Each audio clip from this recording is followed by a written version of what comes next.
बिस्मिल्लाहिर्रहमानिर्रहीम अस्सलामुअलैकुम। उम्मीद है कि आप सब खैरियत से होंगे। आज हम आपके लिए बहुत ही ज़बरदस्त सी रेसिपी लेकर आए हैं। कुछ लोग ऐसे होते हैं जो कि थके थके महसूस करते हैं। ऐसा क्यों होता है? क्योंकि उनमें खून की कमी होती है। तो आज हम आपके लिए जो रेसिपी लेकर आए हैं बहुत ही ज़बरदस्त है। चुकंदर के और अनार के बहुत से फ़ायदे हैं। आपको पता है कि यह खून को बढ़ाता है, गर्मी को ख़त्म करता है। तो यहाँ पर हमने चुकंदर लिया और एक अनार लिया। इनको हम कट कर लेंगे और अनार को हम हाफ़ कट करेंगे और इसके हम बीज निकाल लेंगे और चुकंदर के हमने छिलके रिमूव कर लिए हैं।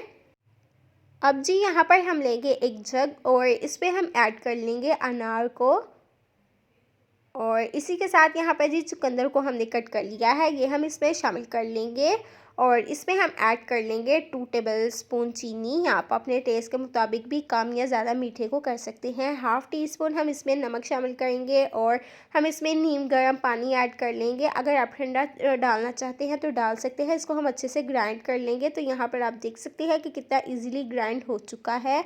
अब हम एक बाउल लेंगे और एक छन्नी लेंगे। छन्नी की मदद से हम इसको छान लेंगे ताकि इसका जो फोक वगैरह है ना वो बिल्कुल अलग हो जाए।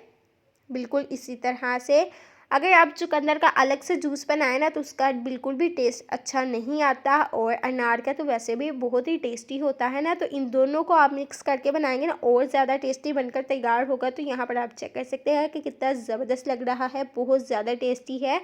अब यहाँ पर जी हम लेंगे 2 ग्लास और इसमें हम ऐड कर लेंगे इसको और बहुत ही ज़बरदस्त सी आज की रेसिपी बनकर तैयार हुई है। आप इसको ज़रूर ट्राई कीजिए और रोज़ आप इसको इस्तेमाल कीजिए। इंशाल्लाह आपका खून बढ़ने लगेगा और आपकी कमज़ोरी भी ख़त्म हो जाएगी और आप जो थका थका महसूस करते हैं ना, सारे काम आप खुद करके करेंगे। आपको बिल्कुल भी परेशान होने की ज़रूरत नहीं। बहुत ही ज़बरदस्त रेसिपी है। रेसिपी पसंद आए तो चैनल को like share comment and subscribe करें। Thanks for watching.